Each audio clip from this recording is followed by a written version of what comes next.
Right, welcome back, everybody. This is Daniel Mastin. I am your host for this event, this portion of the Youth Summit, centered around gaming.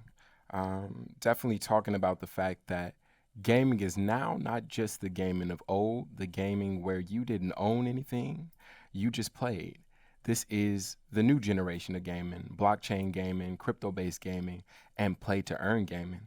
So in this, we have the honor of having a true innovator in the space, someone who has had 15 years of experience, um, a very much visionary sister in Maria Silvanskaya, and she will be talking to us about her experience in the gaming space and also in how we're watching it transition from being a more analog space into being a more integrated space in which we have multiple modalities of how we interact with the space. So let's get into it. Maria, are you there? I am here. Thank you so much for that really generous introduction. I appreciate it. No doubt. So, in starting off, I just to give a little bit about me and how I got into crypto and how I got excited about crypto. A lot of it was the fact that, although in some ways I'm ashamed to say it, I would probably be much, let's say I'd be better off financially if I'd have held on to some of my crypto instead of spending it on things that were surrounded about gaming. At that time, lots of crypto was used to, buy mods for your gear or, buy skins or do things kind of offline. But now we're finding that to be more integrated on chain, not so much a detached space, but something very much in chain. Um, Talk to us about how you got involved in gaming and how that trend, have you watched that transition occur over the last 15 years? Absolutely. I would love to tell that story and actually go back a little bit more and tell a little bit more about a really quick history of how gaming has evolved and really moved from being offline to completely online. I know we had a slide ready to kind of show that all together. I don't know if that's available for us to take a look. So I don't know if we can put that up right now, if that's possible. Kim, Okay, there we perfect. go. There we go. So if you guys can take a look, like gaming has been around for a while and it started off with arcades. I don't know how much kids still go to arcades these days, but you can see the evolution of how big it was. And it was this huge hit to really being such a small sliver of the system right now. The second thing, and that was in 1970s, that's when it started. That's a quite a while back. And then the next thing that went on and kind of like really overtook the market was consoles. And that's when we started having things that are actually still around today, like Mario Brothers in 85. Can you imagine that franchise? How much they've been milking it? It's been around for that long, from 1985. That thing is coming up on 40 years. So that's been, the evolution of the gaming.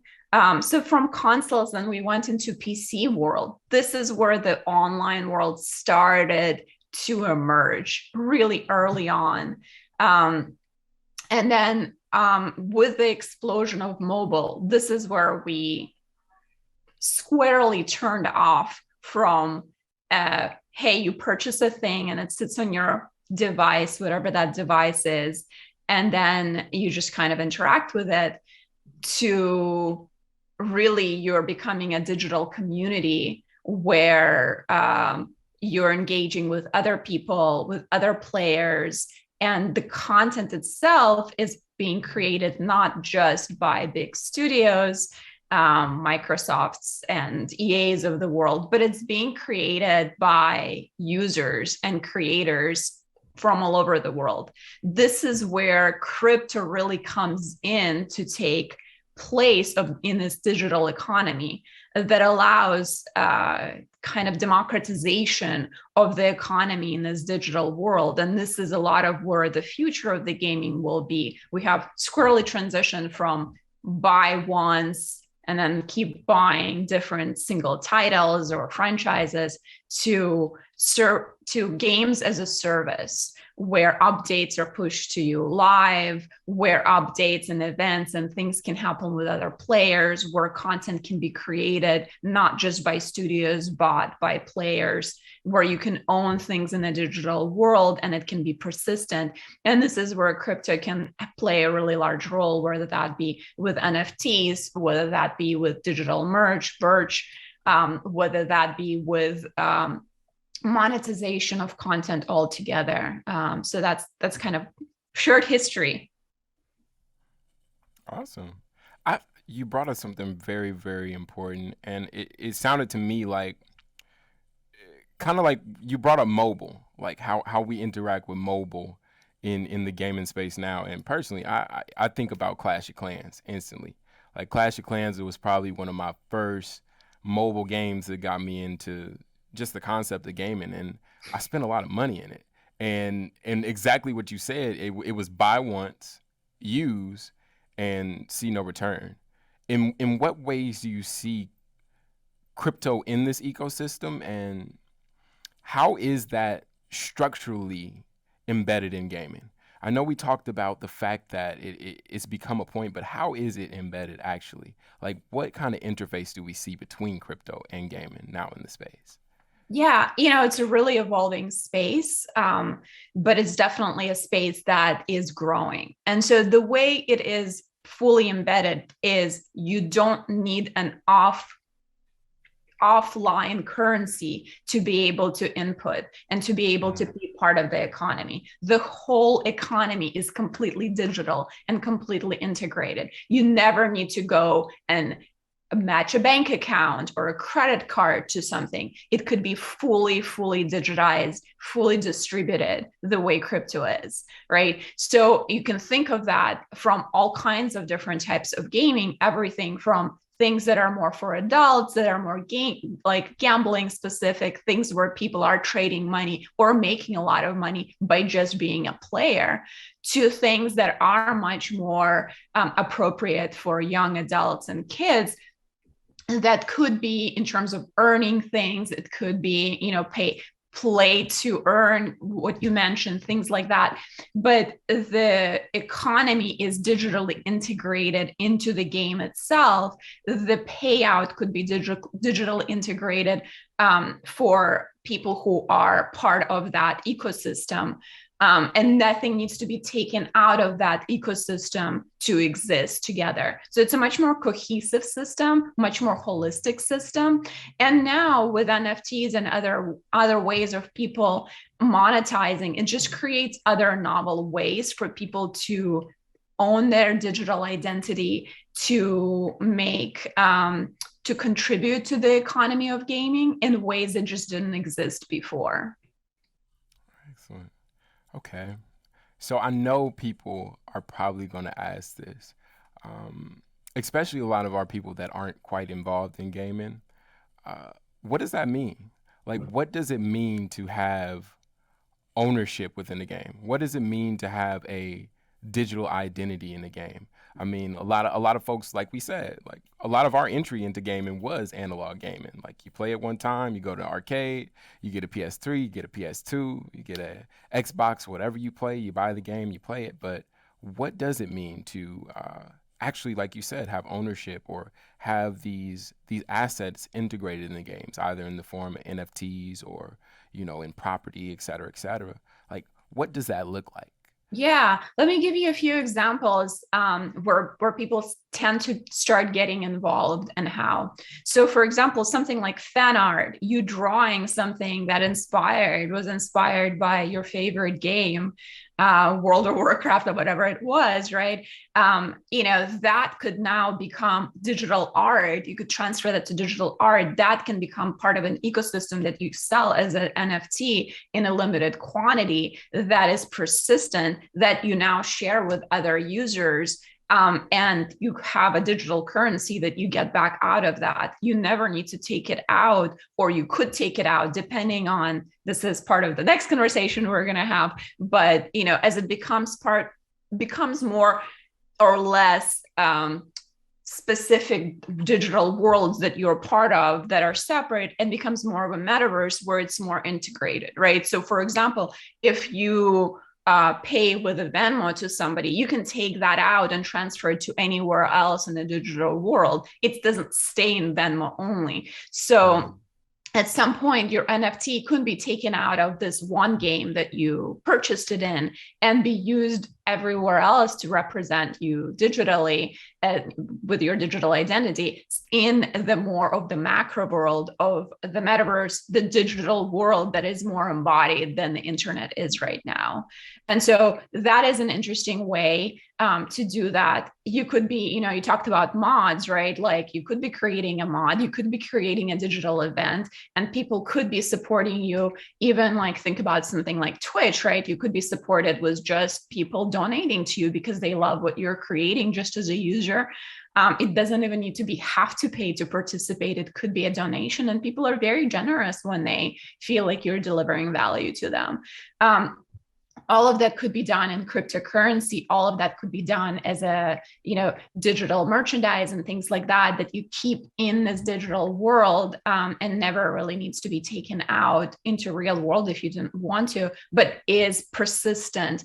And as more ecosystems, more companies want to build this metaverse, which everybody's talking about right now, as they try to incorporate that, they will want you to have a persistent digital identity and avatar, etc., because that's going to make you more involved in their world. So I think it will happen, how obviously people are still figuring out. That's a great point. It's kind of crazy to think about how nascent this space is, like how young and how evolving it is, to fact that this is almost like a whole paradigm shift for gaming. Essentially, like you said, like these major companies are centralized, have been centralized for eons, and now we're coming to a more decentralized and more user-owned kind of concept of gaming. So, wanted to talk a little bit about your experience in Roblox. Like, you coming from one of the innovators in the space, one of the earliest innovators in the space. What do you see from that vantage, from the vantage of coming to Roblox to what is accessible now, or even things that Roblox is doing that you find to be very much active in the space?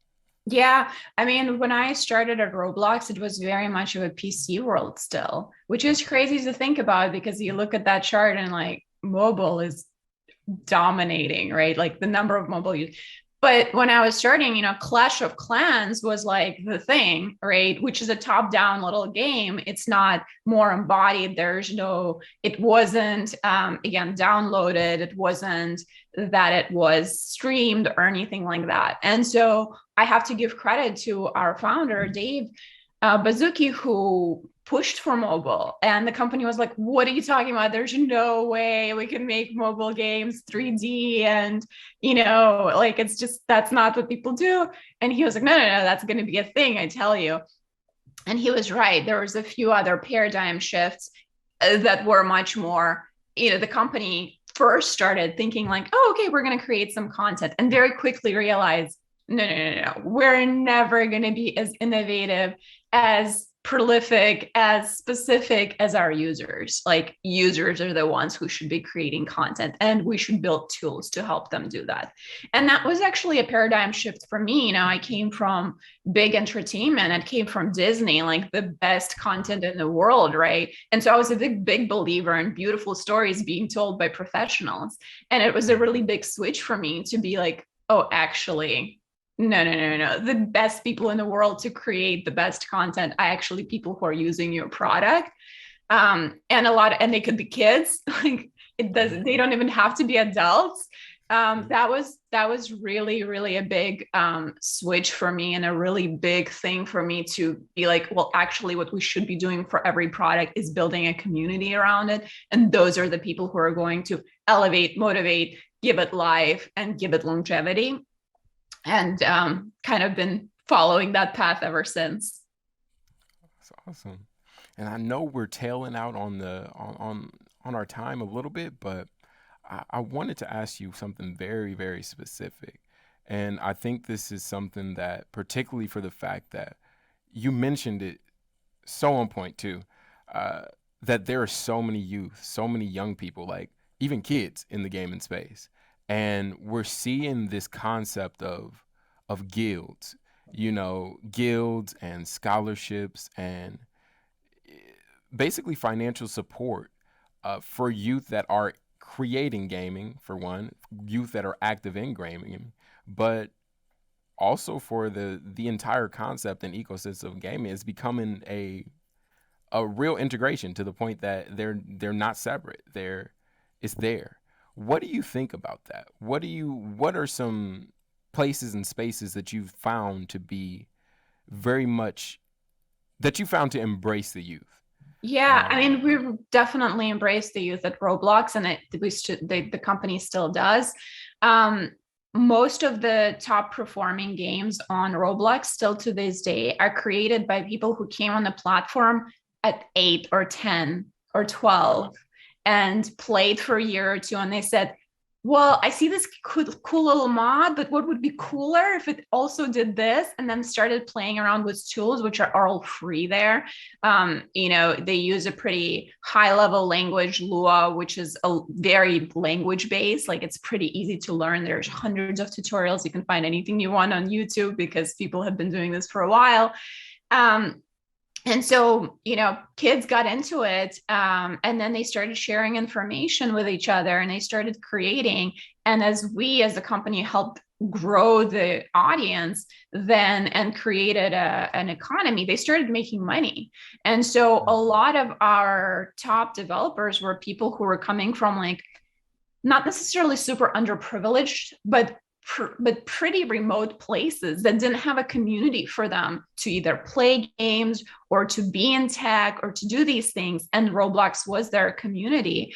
And they got scholarships to go to college because their project was their game. Hey, look at my game. It has been played 5 million times. Like, do you want me to be in your computer science program? And like had enough money to pay for their own college, even if they didn't get a scholarship, just from monetizing their games on Roblox. And so that's one place. Roblox also has a program for youth, because it's mostly who ends up doing it, but it is open to everybody. So you can come in and be part of a kind of an accelerator class, incubator class, and you can get paid to do that as well. So then that program is a lot about education and really leveling up your skills. But there's so many other incubators. There's so many other opportunities. Everybody is now supporting their creators. Fortnite is doing it. A lot of other gaming studios are supporting different type of creator programs. So like if you have a jam, if you have a game that you really love, like take a look at how they're supporting creators and how you can get involved.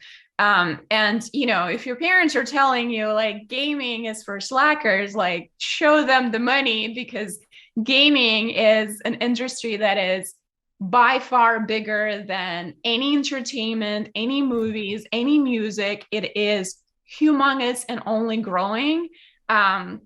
There's a reason why, even with all the negative press, Microsoft is willing to pay high double-digit billions of dollars for Activision, right? For Blizzard. So there's a reason why this is happening right now, because there's a huge future there, and there's a lot of different types of jobs available in the industry. Everything from creating and drawing and animating and technology and building the platforms and being an engineer. And so like there's so many slew of jobs, like pretty much anything that you'd want to do can be done within the gaming industry. that's amazing. Um, I when I think about it, it's almost it's so much to take in when you think about the opportunities that are becoming present in the gaming space. And one in particular that you mentioned was the fact that a lot of young folks and a lot of our parents think of gaming as just that, gaming. Like it is an extracurricular that should not interfere with anything in your real life. quote unquote real life. But it actually is something. It's a talent. It's a skill set. It's a kids are learning coding. People are learning languages like programming languages, and it's fascinating.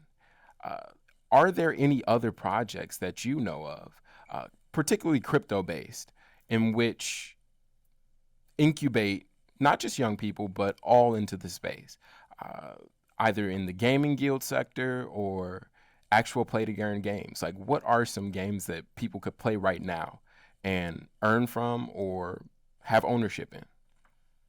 Yeah, I am not familiar with specifically youth games that are crypto Mhm. based. So please school me on that if you have information.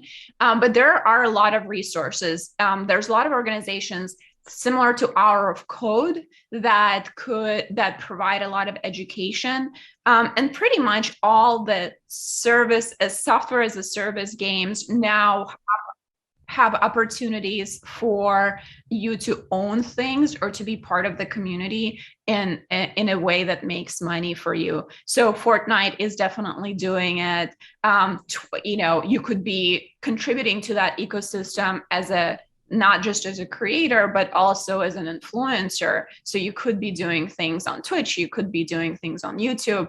And a lot of kids kind of go into that direction. And that is a really fun way to start becoming part of the economy. Roblox obviously is a big one, is a big player in this space, but you're going to see a lot of new things coming up, right? Like Meta, the last company I was at, is definitely making a big stake in the metaverse world, as Mark talked about in his presentation late last year.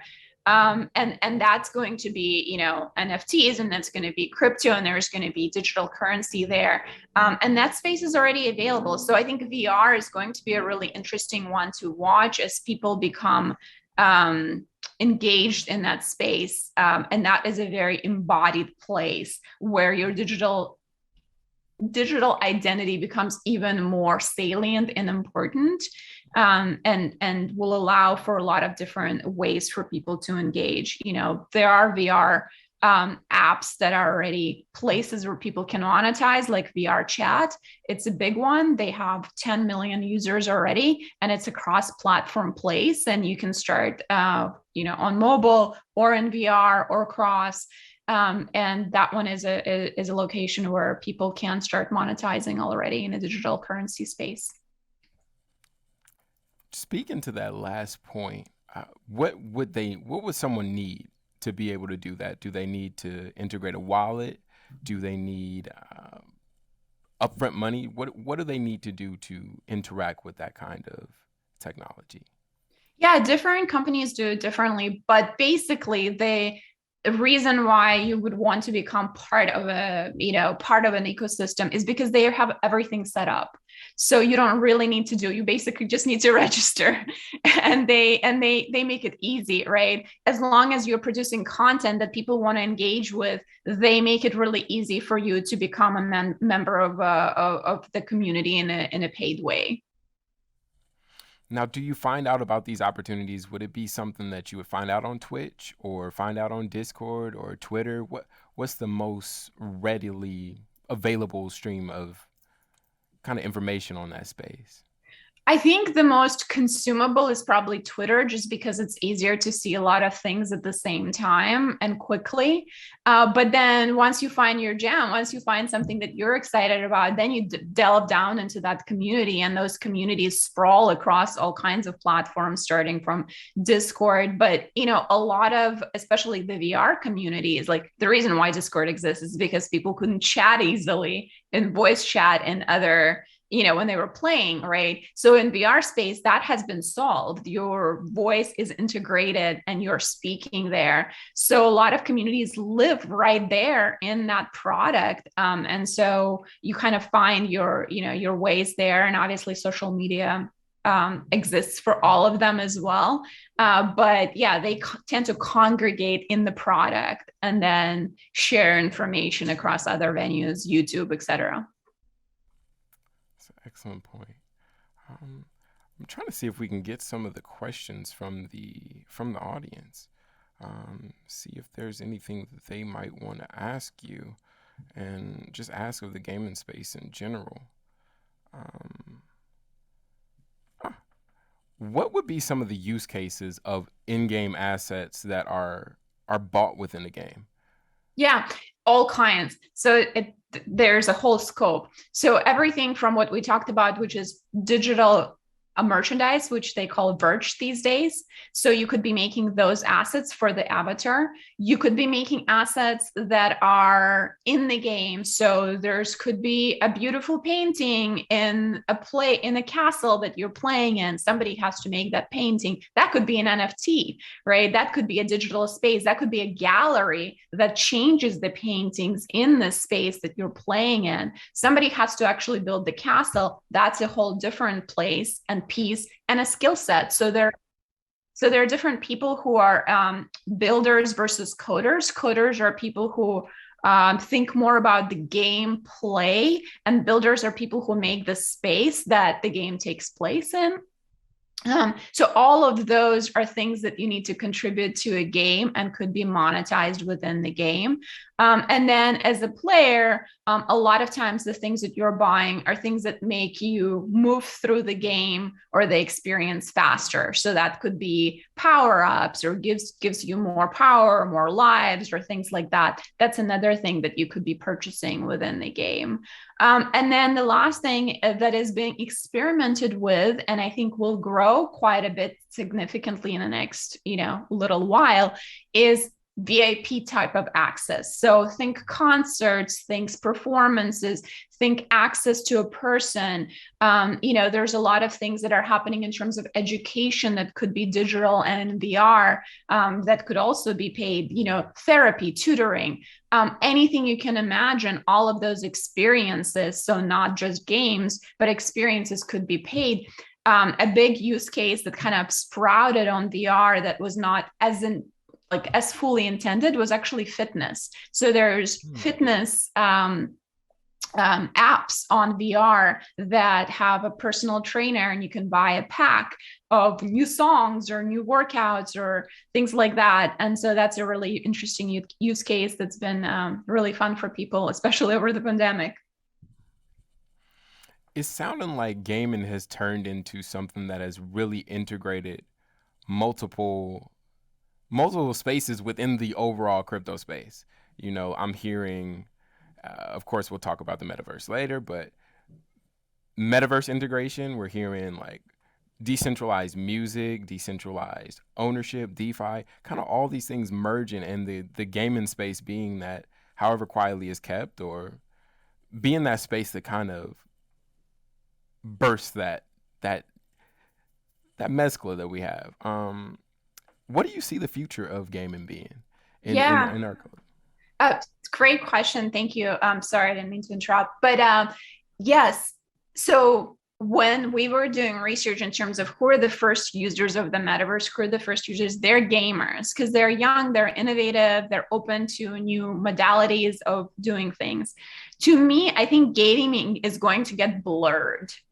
It's already becoming blurred. It's not gaming as we know it, Candy Crush only. It's going to be experiences, and gamified things could be part of them, but it will get blurred with like, is a digital concert a game, or is it an experience, or is it going to be in the music industry? Like what?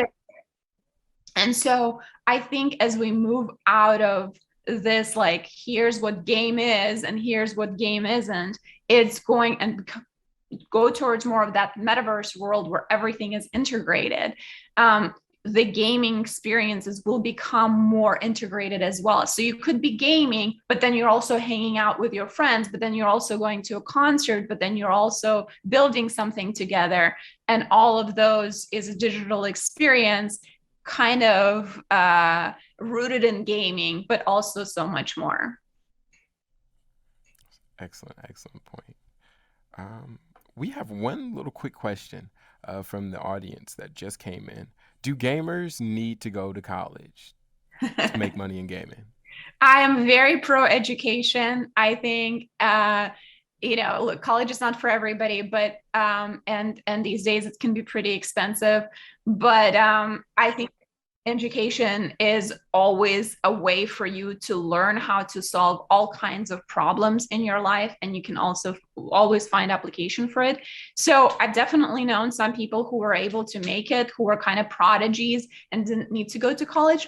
But I do have to say that on Roblox, even a lot of our top developers who were making a lot of money by the time they reached college age still decided to go to college. So I always promote going to college. All right. Well, that's all we have for right now. We wanted to give a huge, huge thank you to Maria. You have been excellent. Your insight has been chef's kiss. We are now going into stepping into the metaverse, the big, big topic with a real OG in the space, someone we are really, really lucky to have, and none other than Philip Rosedale. So get ready. It's game time.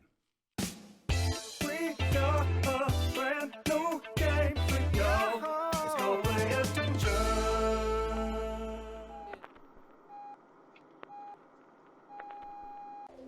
Teal, sofa, curry, triangle, sprite, donkey, canoe, backgammon, elbow, bobsled, Tank. scrunchy, gravel, camera.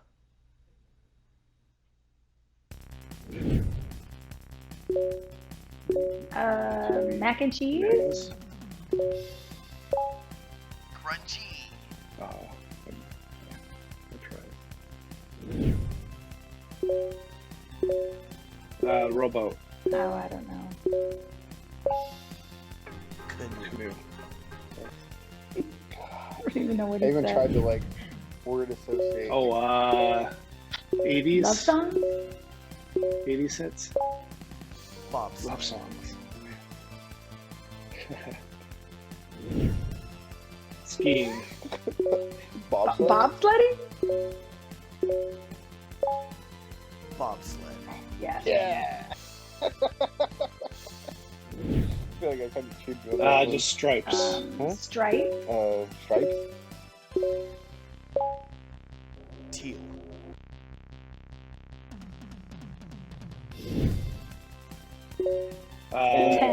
Ten of Hearts? Heart? No. Clubs. Donkey. Ten of Hearts. Oh, that's right.